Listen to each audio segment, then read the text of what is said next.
guys, are we well?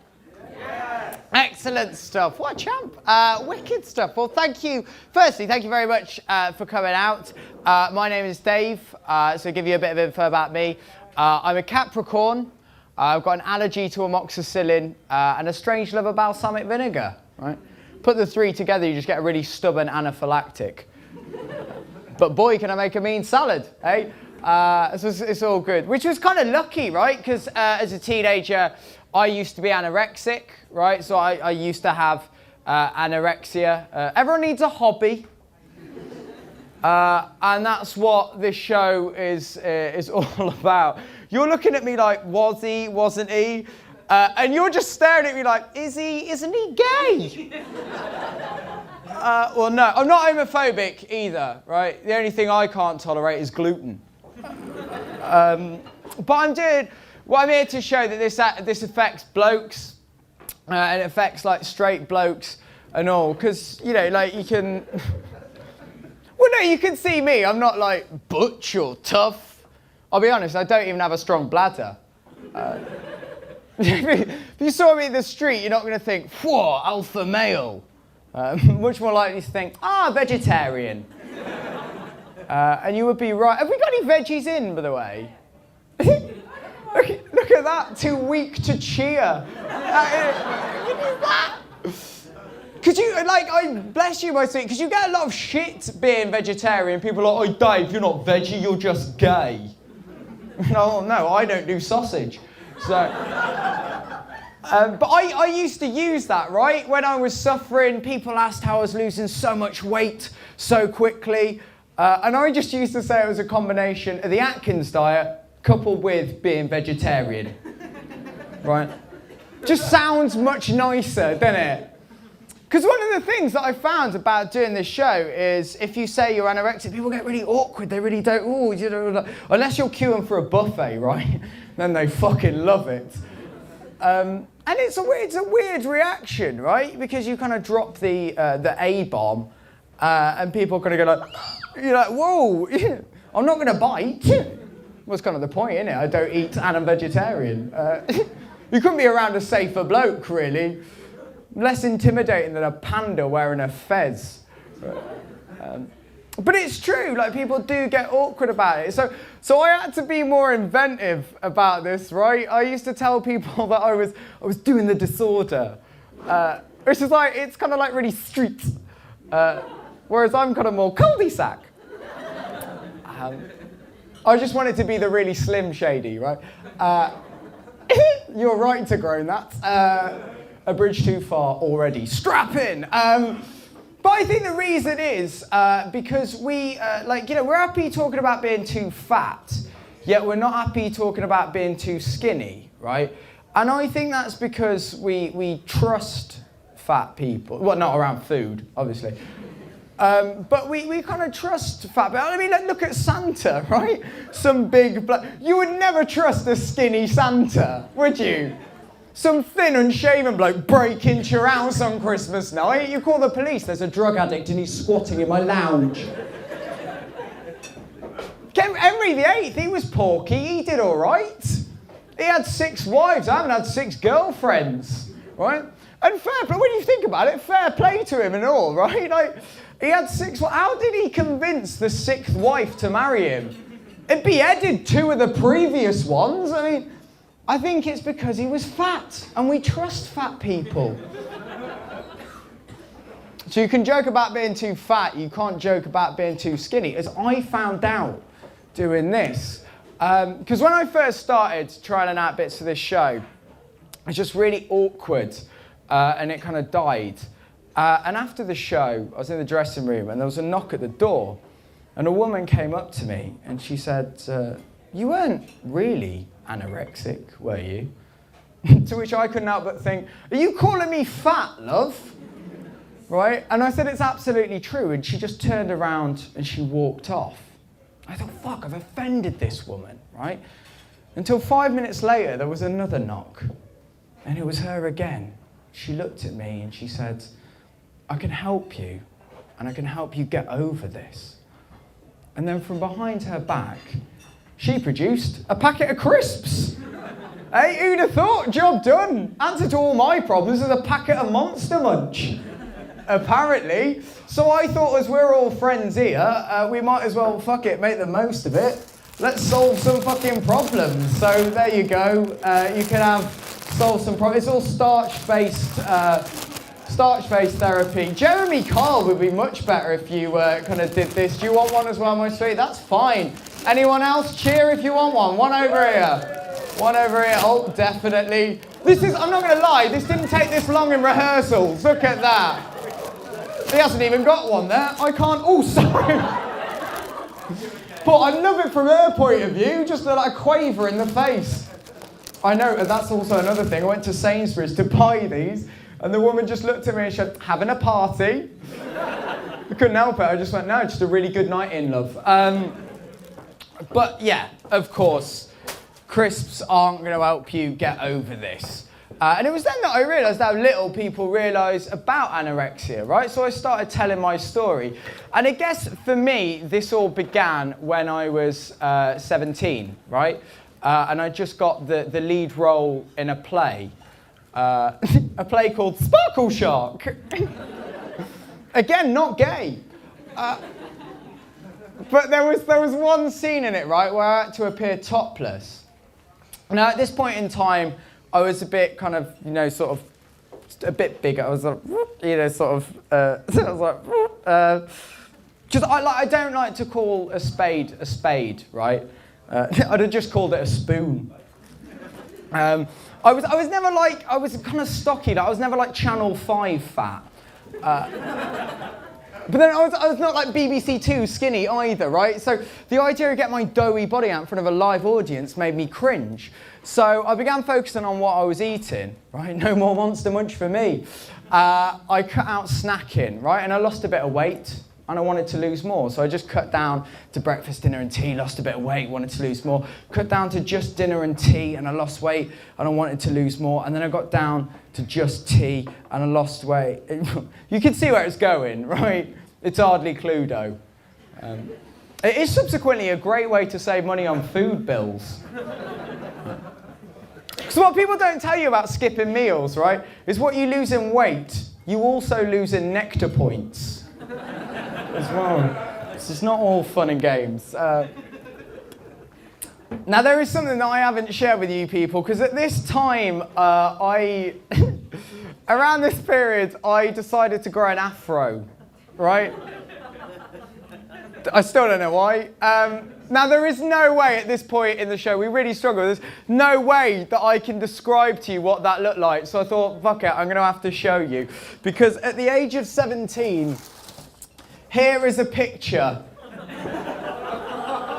of what I looked like. I'm going to be honest, when I said to Robin, can we blow this up? Making it bigger was not really what I had in mind. This is no wonder I lost my virginity by accident. But there you go. So I had hair. Now, why is this relevant? I kind of like, I got told I look like loads of different people. And why is this relevant? Well, this is relevant because when I started losing weight, no one realised, right? I still just look like some chubby little microphone, right? And in the words of one of my mates at the time, he just went, Dave, no one knows how skinny the unshaven sheep really is. It's beautifully philosophic, right? But it was true.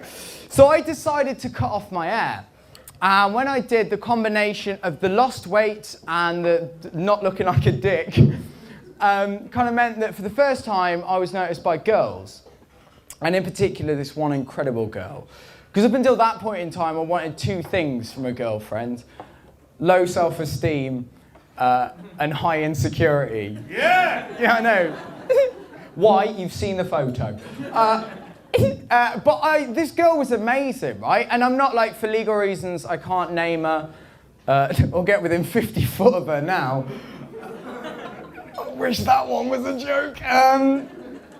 But what all you need to know is we started dating, and I guess I fell in love, right? And she soon became my heroine, by which I mean she was addictive, exciting, and fucking expensive. And like heroin, she became a cause for me to lose weight. And I kind of, not that she ever Made me. In fact, she hated that I was skinnier than her. Like, does my bum look big in this? No, Dave. We've been over this. Your bum is not big. They have to understand, though, that I correlated getting skinny with getting this incredible girl. I know it's mental. Like, no girl's ever been asked, what do you look for in the ideal bloke? Rickets. But in my mind, that made sense, right? So inevitably, when we broke up and she broke me heart, I thought that's because I was too fat. And that's when it spiraled out of control. Because anorexia is not necessarily about the physical, it's much more to do with the mental side of things. For example, I got obsessed with exercising, right? Anytime I'd eaten anything, I'd go upstairs, I'd do 50 push-ups, 50 sit-ups, and 20 squats, right? And that's when mom and dad started to realize something was amiss. Now, people get really cringy talking about anorexia, people get really awkward. And I thought that's why my parents never said anything. It's not the case, right? I said to my mom, if you knew there was a problem, why didn't you say anything? And she just looked at me and she went, Dave, when your teenage son keeps on running up to his room and all you can hear is rhythmical banging, followed by repeated grunting, tend not to ask questions, right? Which I thought was really sweet until my dad put his hand on her shoulder and went, I thought you were a sex pest. It was absolutely true. So I became obsessed with exercising. I became obsessed with weighing as well. Absolutely obsessed with that. 5 times a day I used to run upstairs, lock my bedroom door, pull out the bathroom scales that I'd hidden, right? And I would weigh myself. So 5 times a day I just used to lock myself away. And Dad thought I converted to Islam. Right? When he found out what was going on, he was relieved. He said, oh, thank fuck for that. I thought I was going to have to buy you a Quran. I said, Dad, I'm vegetarian. It's pronounced corn. A little side note on that one. We had a Muslim fella come and see the show in Edinburgh.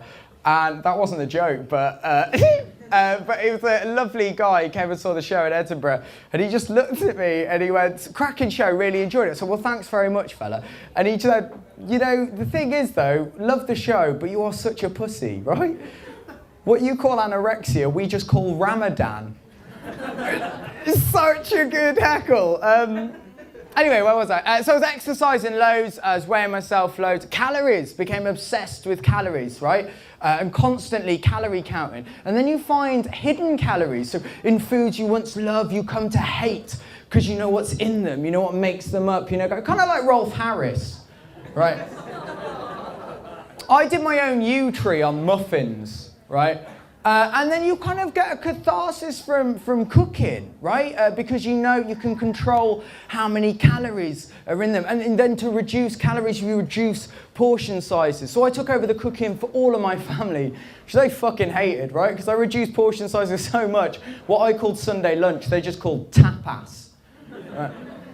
And then I got a catharsis from like baking anything. So I just used to love cooking. I used to bake tray after tray of biscuits, right? Which is weird because I wouldn't eat them. My mum can't eat wheat and my dad's diabetic, right? Who were they for? We just used to lob them out, right? Our garden looked like the Cookie Monster's wet dream. And it's kind of weird because also I'd started taking laxatives and on no food, they churn up your insides, you become irritable, bloated, you get grumpy, you get lower stomach cramp. Ladies, I feel you, right?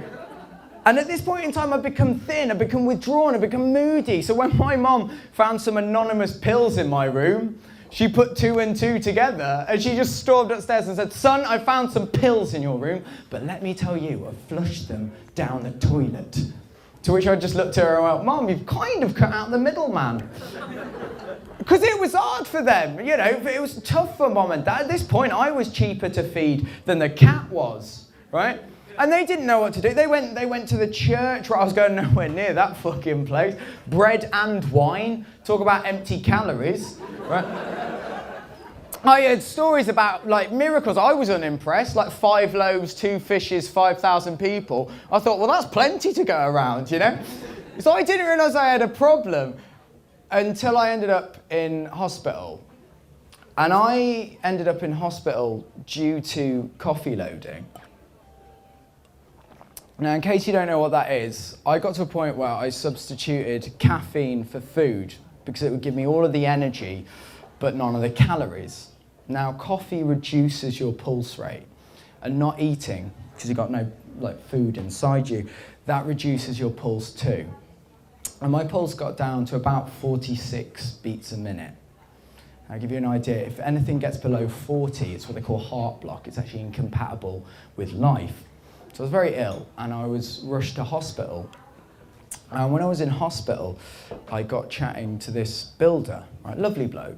And we got chatting, and he'd circular sawed through his femur, right? And we got chatting, and he said, anyway, enough about me. What about you?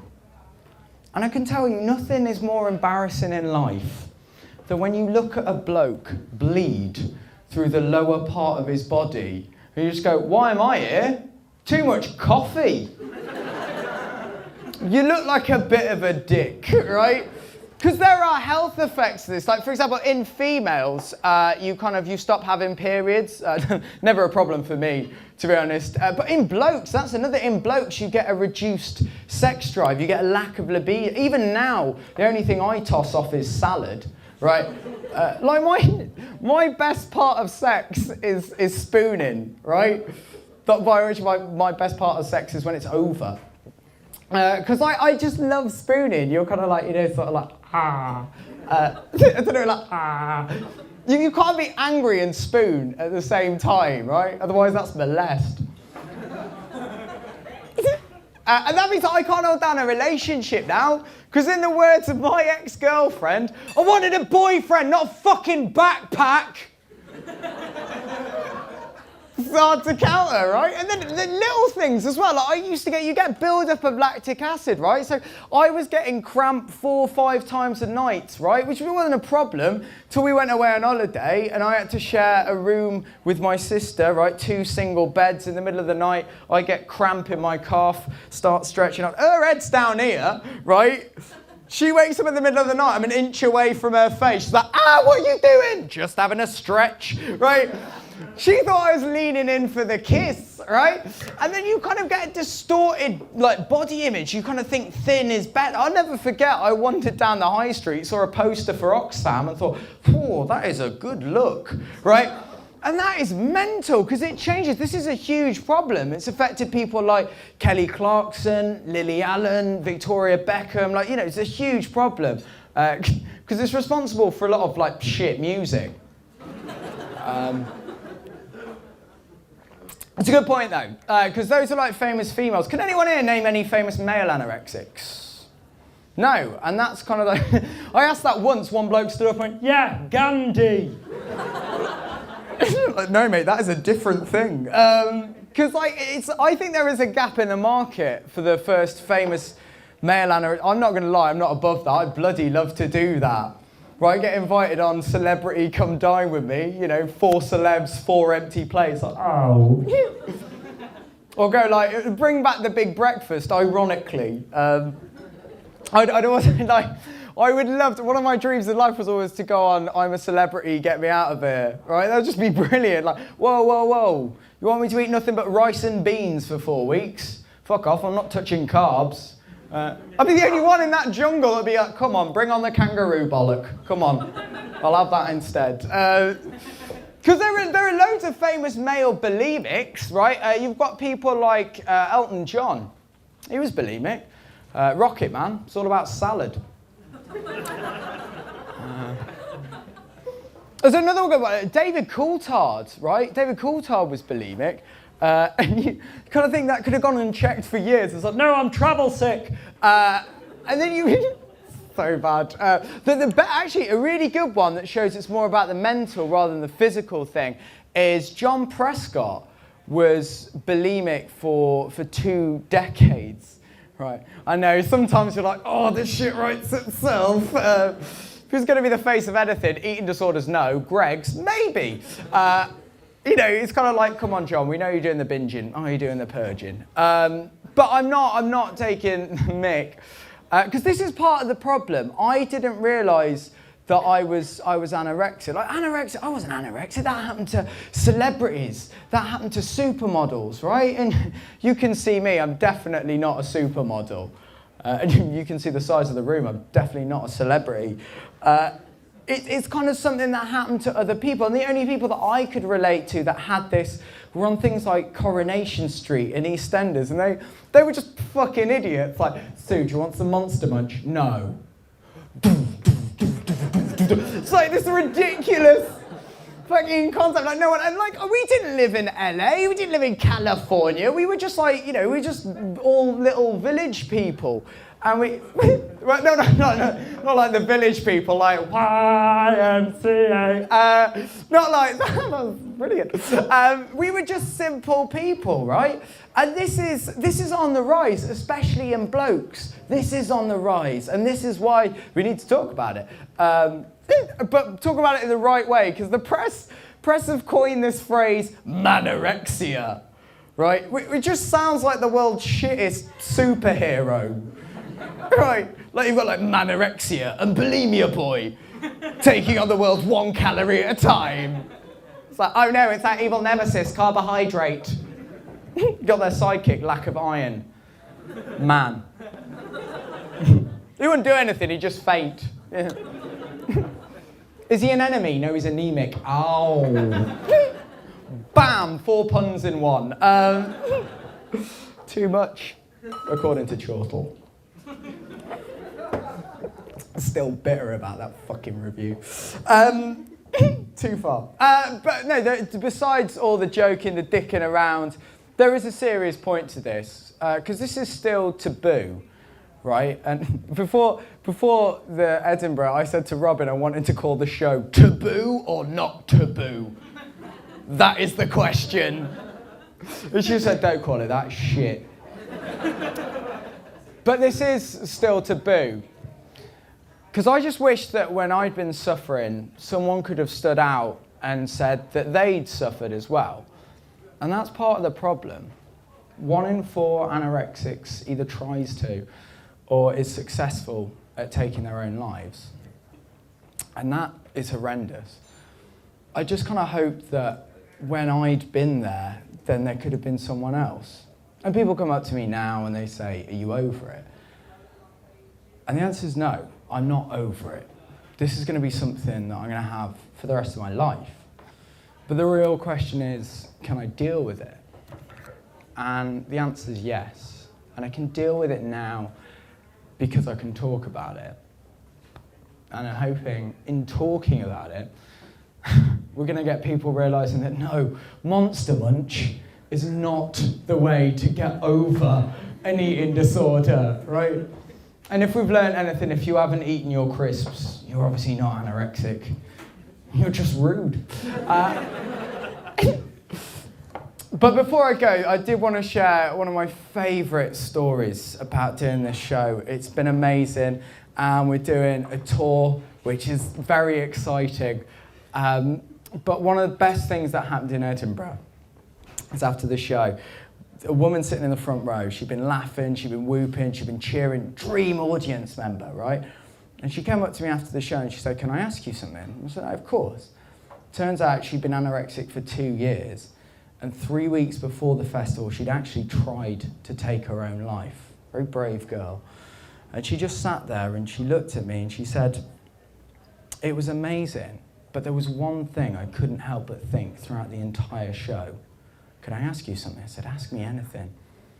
And she just looked at me and she looked me deep in the eyes and she went, are you sure you're not gay? So I'm glad I've made an impression. Anyway, this is a show of 2 halves, and that has been my half. Guys, you have been wonderful. Please keep the energy, the claps, the whoops, the cheers are welcome all the way to the stage. The wonderful Robin Perkins!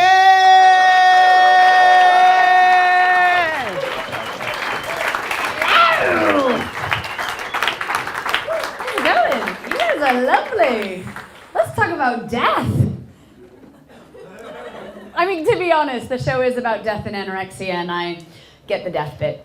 So I've been thinking a lot about bereavement recently and grief and this, more specifically, this idea about closure, right? And getting over it. And closure, I think closure is a bit of a ridiculous statement. Like closure, like as if you can just take all those feelings, put it in a box and put it away, or like put it into a suitcase, zip it up. It's actually probably where they get the term baggage. Or like it's this thing that you can get over, like it's a hurdle, you know? Like if you were just to train with Jessica Innes for like a week and a half, you'd be ace at grief, you know, pre-pregnancy, obviously. Actually, you know what, let's just start at the beginning. So my name is Robin Perkins. I am 32 years old and I am shit at relationships.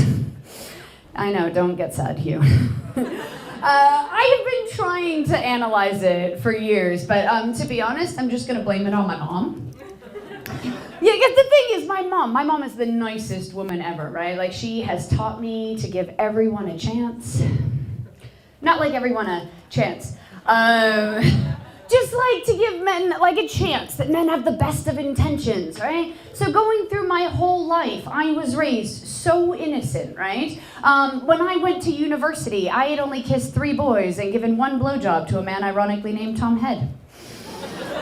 And when I got to university, this innocence was like discovered and then just stripped of me, right? I remember my first party, I was at this party and the captain of the rugby team, Eric Potter, came up to me, put his arm around me and was like, "You would learn a lot from a night with Eric Potter."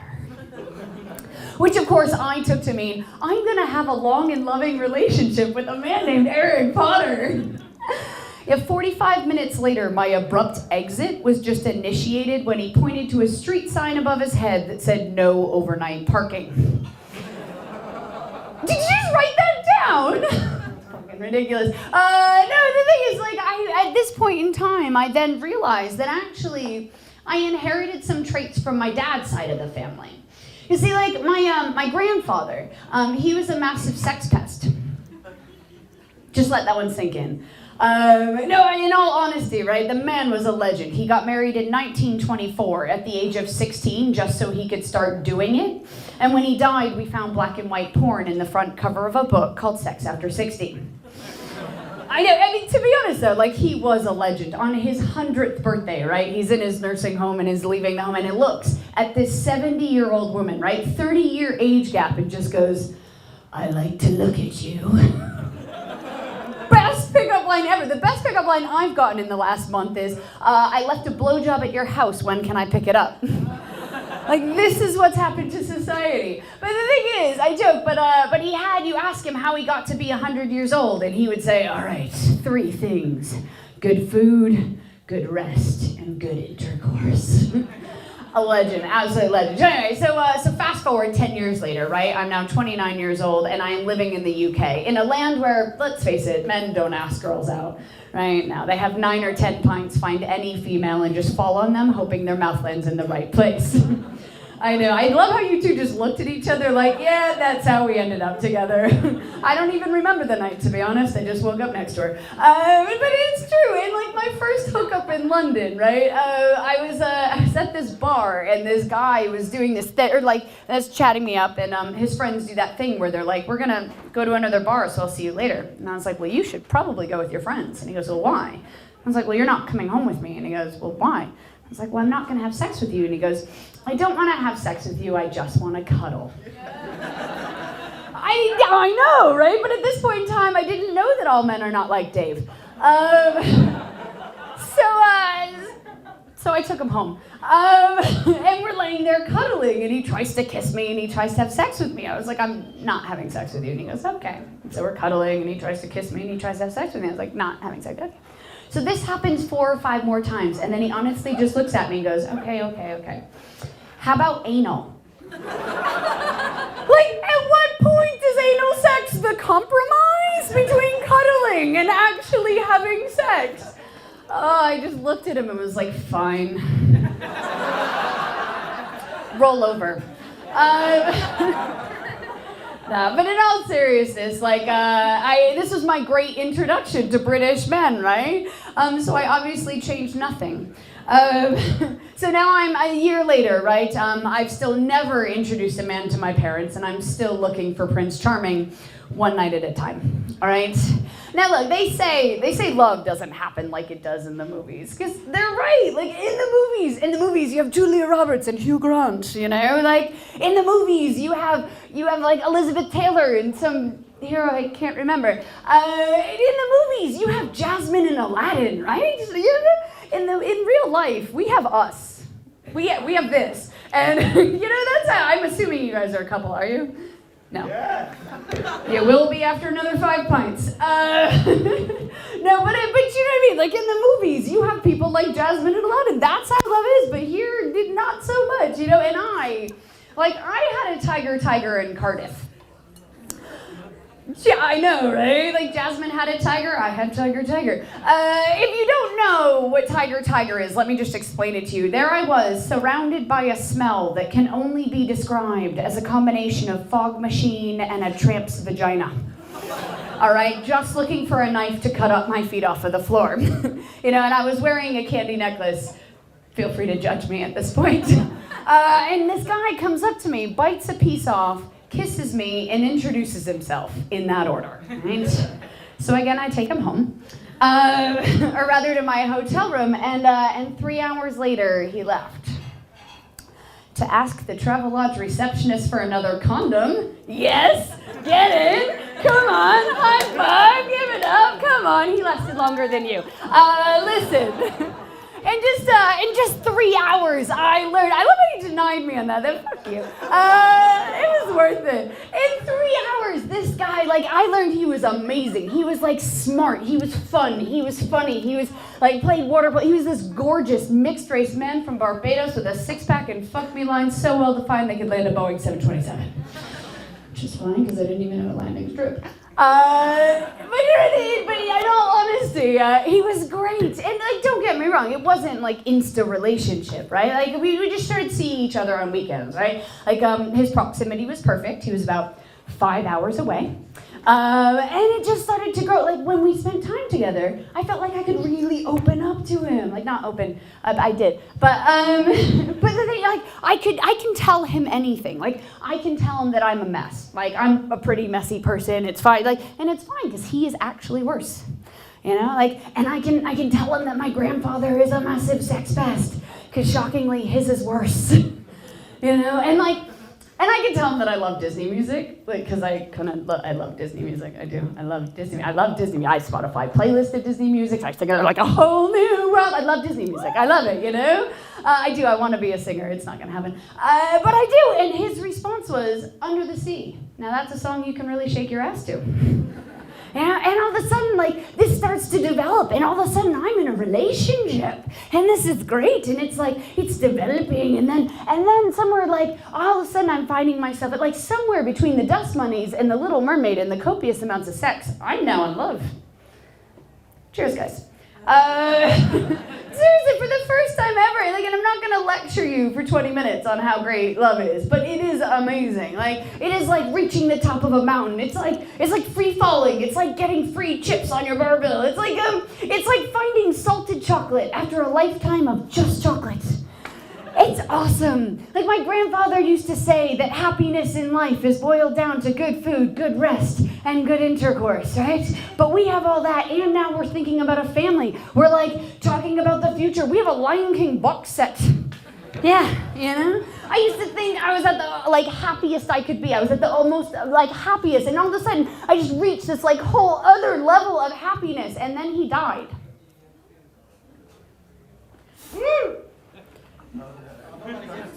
And then he died. Does make me single now, Hugh, but he died. What the fuck? And it broke me in ways that I didn't know I could be broken. And all I wanted to do was get over it, which is a concept as ridiculous as it is plausible. It's because at my age, you can't fathom that. At my age, we all know heartache. Heartache is when you come home to find your skybox hasn't recorded the season finale of Homeland, right? That's heartache. We know loss. Loss is when I left my handbag in an unmarked cab. That is loss. In the worst day of your life, that is ending up on the Piccadilly line with a signal failure and explosive diarrhea. Like, your boyfriend doesn't die. But he did. And in life, there are things that you expect you have to deal with, right? Like, you expect you have to meet your boyfriend's parents, right? And you expect you just get all nervous, you meet them, you have to give them respect, not pay your respects.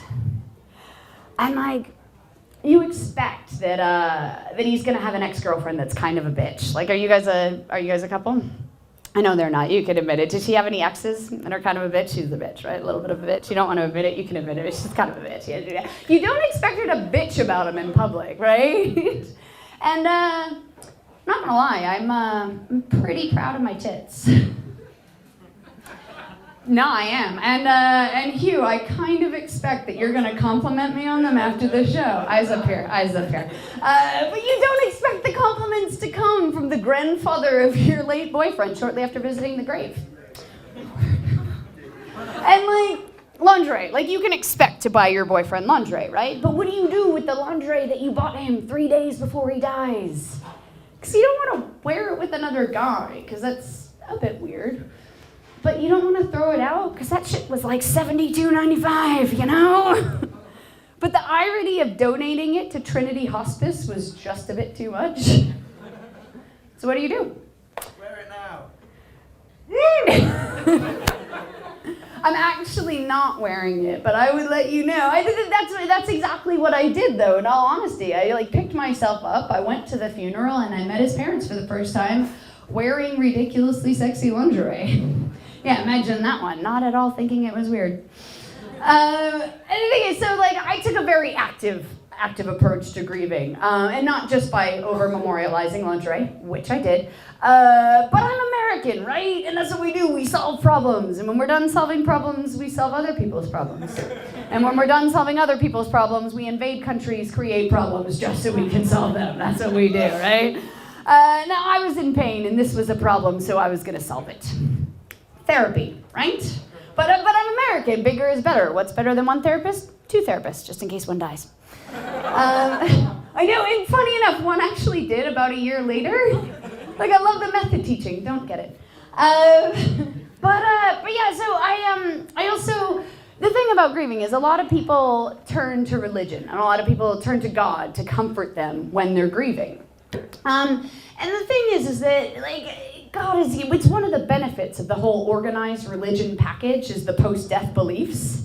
You know, like, you have some atmospheric archipelago somehow devoid of gravity. You know, like, basically heaven is like a playground in the sky. But the thing about me, God, really, like, I don't believe in God. I'm an atheist. And for me, the likeliness of God existing is about as likely as, like, Dave nailing a girl at any point in time in his life. You know? And so, but looking for a reason to justify his death without a God to believe in is really frustrating and hard. So I try to convince myself of this, which just doesn't work. Because at the end of the day, it's kind of like adding salad to a kebab, actually. Like, you add salad to a kebab, and if you can convince yourself, if you can believe that it's better, that's great. But at the end of the day, I was still swallowing a load of shit. But so this happened a little bit over 3 years just before Christmas, and I was still going home to visit my family. And Christmas in my house was not the religious spectacle that my mom hoped it would be, obviously, right? Because, like, I'm an atheist, my sister's a Jew, and my dad just doesn't give a shit. But so Christmas in my house was boiled down to 3 things, right? Good food, good rest. Never mind, one person got that. No, but basically, it was like drinking, eating, and one present from my mom, right? And I'm not going to say that I wasn't thinking about him every moment of every day, but if anything had distraction capabilities, booze and bacon, good shot, right? So I sit down on Christmas morning, and I go to open my, like, one gift from my mom, and I pull out not 1, but 2 books on death. I know, 784 pages on bereavement, like almost an Xbox, not quite the same thing. But and the books on death are great, you know, like, they outline the 5 stages of grieving, like anger and denial and alcoholism. But they don't tell you the stuff that you really want to know, right? It's the stuff that I really wanted to know. Like, I wanted to know, how long am I gonna feel like this? How many days is this gonna last? Like, am I ever gonna fall in love again? And how many days do I have to wait before I can have a wank? Couple uncomfortable laughs, couple not uncomfortable laughs. The thing is, sex is a very real part of relationships, right? But it's also a very real part about grieving. And it's the thing, it's like that taboo thing that nobody ever talks about. Like I challenge anybody in this room to Google standard wait times after your boyfriend dies before you can have a strum. Like, it just doesn't exist. And I didn't know this at first, right? I just thought I had the wrong books, right? So I get my ass down to W.H. Smith, like trying to find a book obviously titled My Dead Boyfriend. Nothing there, so I walk up to the poor minimum wage worker, still with the reindeer antlers, and I was like, right, I'm gonna need your books on dead boyfriends. Yeah, he immediately brought me to the Twilight trilogy. And then I was like, yeah, this is a little bit different. And then he awkwardly was like, I don't get a Galaxy bar for £1. So I realized if the books don't exist, like I would have to do this on my own. And I realized that I actually came up with my own 5 stages of grieving, which were whinging, submersion, memorialization, obsession, and pyromania. Right? So stage 1, whinging, right? See, what I love about Brits is that you guys love feelings. You love emotion. You're like, oh, emotion, I love you. Like, let me grab you. And then you put it in a box, put it in the bed, never talk about it again. But Americans, like, we talk about it, right? So everybody became my therapist, right? From like the local off license to the W.H. Smith border. It was like the 6 degrees of Kevin Bacon, only 2 degrees of My Dead Boyfriend. I'm like, oh my God, you have a shirt. Do you know who else has a shirt? Let me tell you about it. It was great. And luckily I had the police report. See, he died very suddenly, and probably related to his diabetes. So I had to fill out a police report, because the police knew about me. Because, like, what do you do when your girlfriend comes to visit you for the weekend? You take all the stuff you don't want her to see, put it in the one room she's never going to go to, empty the bins, and call it a day. What do you do when you visit your boyfriend for the weekend? You have copious amounts of sex, right? So the police were looking for evidence.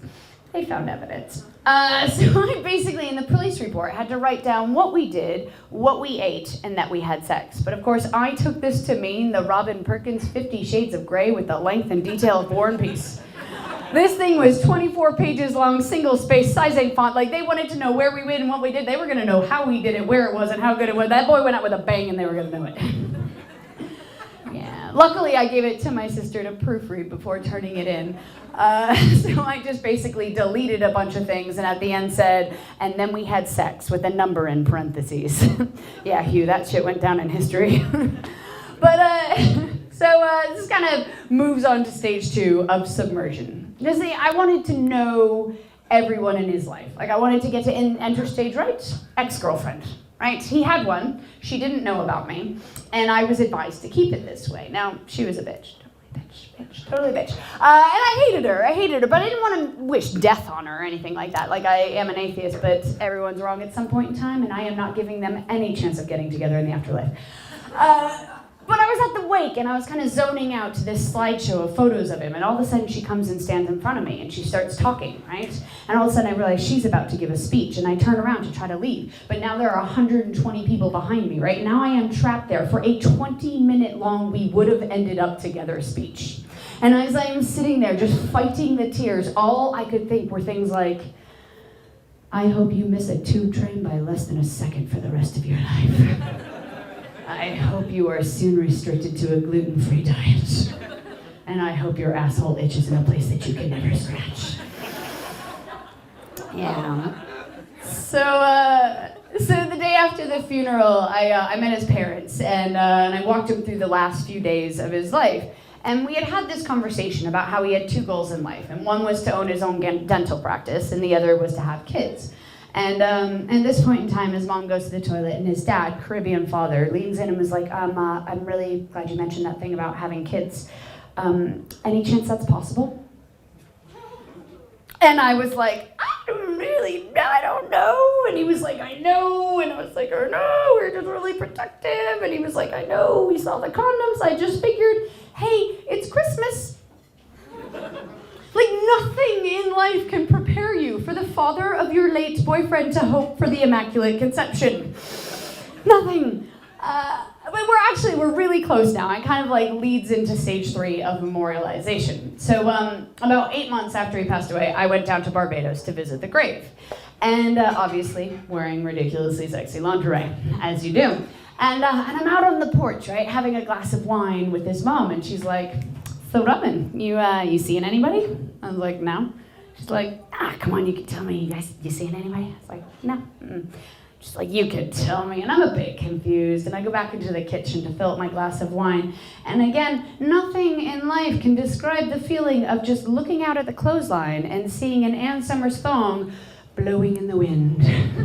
Oh yeah, she had done my laundry, cheers, thanks. And at that point in time, I realized I was kind of on stage 4 of obsession.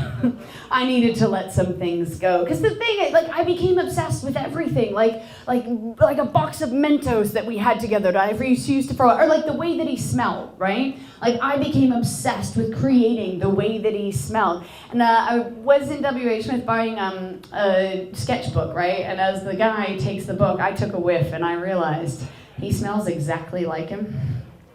You are right to be concerned. Now, immediately I left, right? But after about 30 changes of direction on Leather Lane, I walked straight back in there. But you can't just ask somebody something like that. You gotta be really slick about it. So I was like, "Hey, how's it going?" "You smell good." He was like, "Love, I ain't touching that baggage with a 10-foot pole." I realized it was the same guy. Which got a little bit awkward, so I just handed in the sketchbook. I was like, "I'm gonna need your entire smell profile, all right? I want laundry detergent, like body wash, I want cologne, deodorant, everything, just write it the fuck down." And at that point I realized I actually was beyond obsession. I was into pyromania. Why do people become pyros during bereavement? Like, what is it about burning shit that signifies goodbye to a loved one? Like, I had heard of this thing they call closure, and I didn't really know how to get it, but I have seen enough rom-coms to know that if I were to symbolically burn a photo of the two of us, sprinkle it into the sea with some romantic backtrack playing, I would get this thing they call closure. Oh yeah, now I'm not a size 0 and I don't have Matthew McConaughey, but I did have a box of matches in a mixing bowl, so I was gonna give it a go. Right, but the thing is, my American enthusiasm failed to iron out some key logistics. Like, 1, I was a 45-minute drive from the ocean without a license, so my sister had to drive me. And 2, there was a very strict no open flame policy, so I had to pre-burn this shit. So there I am in the -7-degree weather trying to get this photo alight, right? Match 1, nothing. Match 2, nothing. 17 matches later, nothing. Finally get the thing alight. Now, I don't know if anybody in this room has ever tried to burn a photo, but it basically disappears. And again, not being an expert on closure, I don't know how much ash you need for it to work, but I'm guessing it's more than 2 Catholic foreheads worth on a Wednesday. So now I get a newspaper because I got to supplement the app just to make sure it works, right? So I get a big piece of newspaper and I get it alight, but the flame, I get a big flame, but the flame gets hot and the heat starts conducting through the metal mixing bowl, burning my hands. So I throw it on the bin, which immediately starts melting, melding into the mixing bowl, right? So now I am sitting in the car for a 45-minute car journey with the smell of ash, burning plastic in a bin-coated mixing bowl, right? I'm grieving for my dead boyfriend. My sister's grieving for her mixing bowl. And then I walk 150 meters into the ocean. My ass is freezing because I'm wearing a thong instead of long johns like a normal person, right? And as the 1 teaspoon of ashy closure leaves my hands and blows back into my face, I realize closure doesn't exist.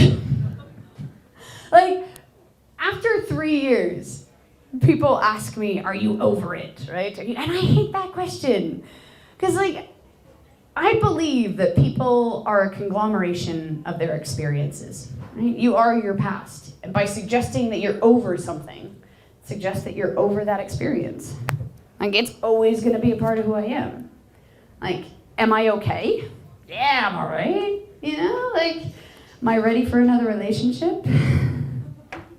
Yes. Do I still have an issue with the ex-girlfriend? No. Because of course now we both know I fucked him last. But if I could learn one thing, if I took home one thing about grief and about my loss, it's that it's just give it time, right? Just give it time. Give it 3 days, right? One day out of shock, one day out of respect, and on the 3rd day out of respect. Put on some lingerie and have a wank. All right, guys, I've been Robin. I'm going to hand you back to Dave. Thank you so much, and have a good night. Give it for Robin Perkins! What a rap star! Amazing. Guys, thank you so much. Over It is now over, but before we go, a couple of thank yous to do. Firstly and foremost, thank you so much for coming out. We honestly mean it. Give yourselves a massive round of applause. Thank you so much. Secondly, if you have enjoyed what you've seen, you can follow us on Twitter at Over It Comedy. Please get on Facebook. If you've enjoyed it, please tell your friends, your family if you've enjoyed it. Just tell everyone. And of course, if you haven't enjoyed it, keep it fucking stum. But all I will say is it's really exciting that we are going on tour. That's amazing. But it's really fucking expensive as well. So we are going to have a donation bucket at the back. Shows in London can be anywhere between like 5 and 20 quid. Any change that you've got, if you could just like fold it up, and put it in the bucket, that'd be wicked, because it's well expensive. And let's face it, one of the two of us needs to eat. Also, slight point, I realised as I stood at the back, I've been standing on stage for 30 seconds talking about anorexia with that right next to me. I'm not going to lie, I came here to scope it out on Saturday. It wasn't there then. Lols. Anyway, guys, thank you so much for coming out. Please give a massive round of applause for Robin Perkins. I've been Dave Chawner. It's been Over It. Thank you very much. Good evening and good night. Thank you.